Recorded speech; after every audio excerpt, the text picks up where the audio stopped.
स्नेहा अपनी सहेली की शादी में उसके साथ उसके गांव गई हुई थी। स्नेहा काफी सुंदर थी। सुंदर के साथ ही साथ हंसमुख और मिलनशील लड़की थी। वे हर किसी के साथ काफी अच्छे से व्यवहार भी करती। वहीं स्नेहा की सहेली की शादी में उसकी चाची भी आई हुई थी, जो काफी अमीर घर से थी। उन्हें तो स्नेहा देखते ही काफी अच्छी लगी थी, पर वे किसी से भी अपने मन की बातों का जिक्र नहीं करती। पर 2-4 दिन उसके साथ रहकर उन्हें इतना अच्छा लगता है कि वे स्नेहा को अपने घर की बहू बनाने की बात उसके पिताजी से करती हैं। पर स्नेहा के पिताजी इस रिश्ते से साफ इनकार कर देते हैं। स्नेहा के पिताजी बोलते हैं कि बहन जी, आप लोग अमीर घर के लोग हो और मैं एक गरीब किसान, ना मैं आप लोगों के मांग के हिसाब से दहेज दे पाऊंगा और ना ही आपकी हैसियत के हिसाब से शादी की तैयारियां कर पाऊंगा। लड़की की मां हंसते हुए बोलती है, भाई साहब, ना हमें आपसे कोई दहेज चाहिए और ना ही आपसे कोई उपहार चाहिए। हमें तो आपकी बेटी इतनी पसंद आ गई कि अगर आप उसे शादी के जोड़े में ही भेज दो, उतना ही हमारे लिए काफी है। स्नेहा के पिताजी को लगता है कि शायद हमारी बेटी का नसीब ही अच्छा है, इसलिए उसके लिए इतने बड़े घर से रिश्ता आया है। स्नेहा के पिताजी अपनी तरफ से काफी खर्चे करते हैं ताकि बारातियों के सामने उनकी इज्जत ना चली जाए। स्नेहा के पिताजी अपने होने वाले जमाई के लिए सोने की चेन और अंगूठी भी अपना खेत गिरवी रखकर बनाते हैं। पर जब वे अपने जमाई को उपहार में चेन और अंगूठी देते हैं तो जमाई उन्हें लेने से साफ मना कर देता है। जमाई की मां भी शादी में ज्यादा तामझाम करने की वजह से स्नेहा के पिताजी से बोलती है, भाई साहब, मैंने तो साफ कहा था कि आप अपनी बेटी को शादी के जोड़ों में विदा कर दो, हमारे लिए उतना ही काफी है। पर आप तो उपहार में भी सोने की चेन और अंगूठी दे रहे हो, ये भी तो दहेज ही हुआ। मैं आपकी बेटी के व्यवहार से काफी खुश हूँ, इसलिए मैंने इस शादी के लिए हाँ किया, ना कि मुझे दहेज की कोई चाह है। लड़के के पिताजी भी बोलते हैं, भाई साहब, स्नेहा के साथ ही साथ अब से आप लोग भी हमारे परिवार के जैसे ही हो और आप अपनी जमीन बेचकर हमें उपहार दोगे तो आपके साथ साथ हमें भी काफी दुख होगा। आप अपने घर की सबसे कीमती चीज अपनी बेटी को हमें दे रहे हो और हमें क्या चाहिए। फिर लड़के के पिताजी हंसते हैं और बोलते हैं, अरे हम तो आपके घर की लक्ष्मी ले जा रहे हैं, तो हमें दहेज की क्या जरूरत, हमें तो दहेज बिन मांगे ही मिल रहा।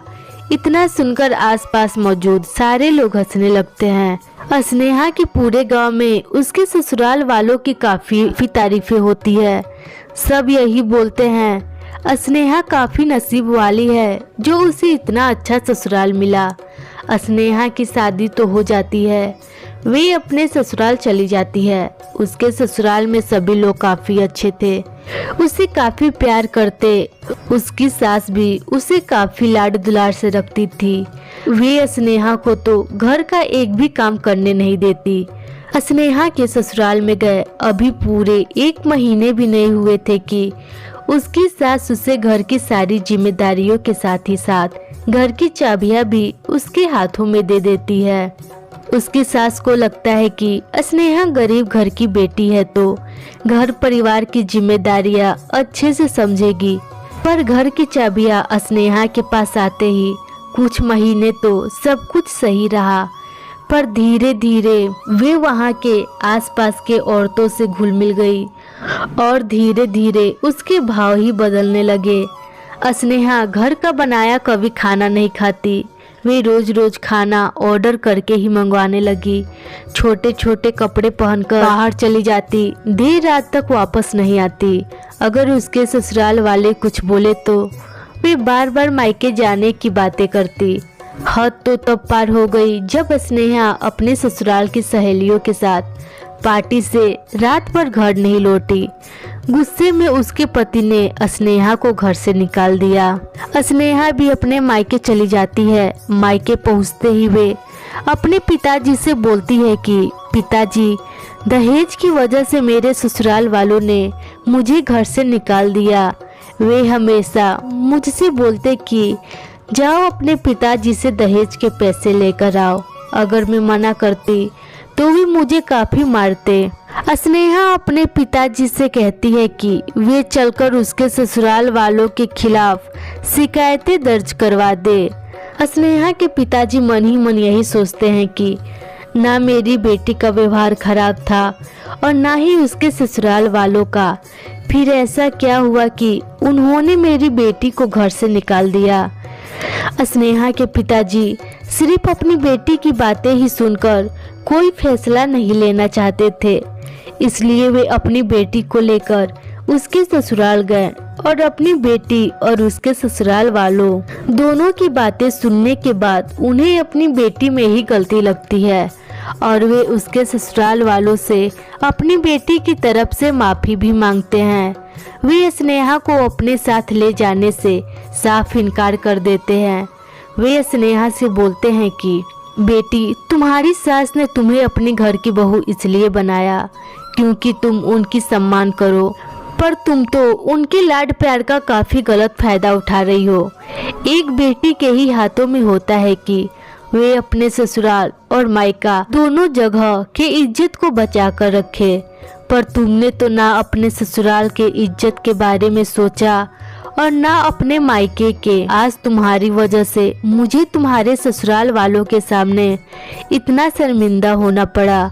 स्नेहा को भी अपनी गलतियों का काफ़ी एहसास होता है और वे अपने ससुराल वालों और अपने पिताजी से माफ़ी मांगते हुए कहती है कि पिताजी, आज के बाद मुझसे ये गलतियाँ कभी नहीं होगी।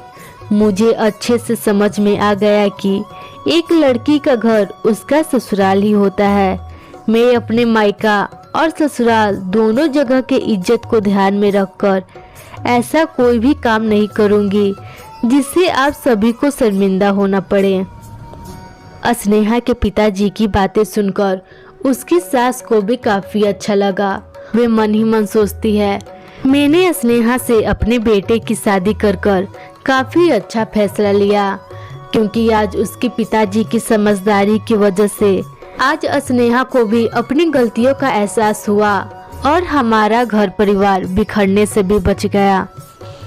स्नेहा की सास स्नेहा को माफ़ करके अपने घर में ले जाती है। उसकी सास उसके पिताजी की भी काफ़ी खातिरदारी करती है।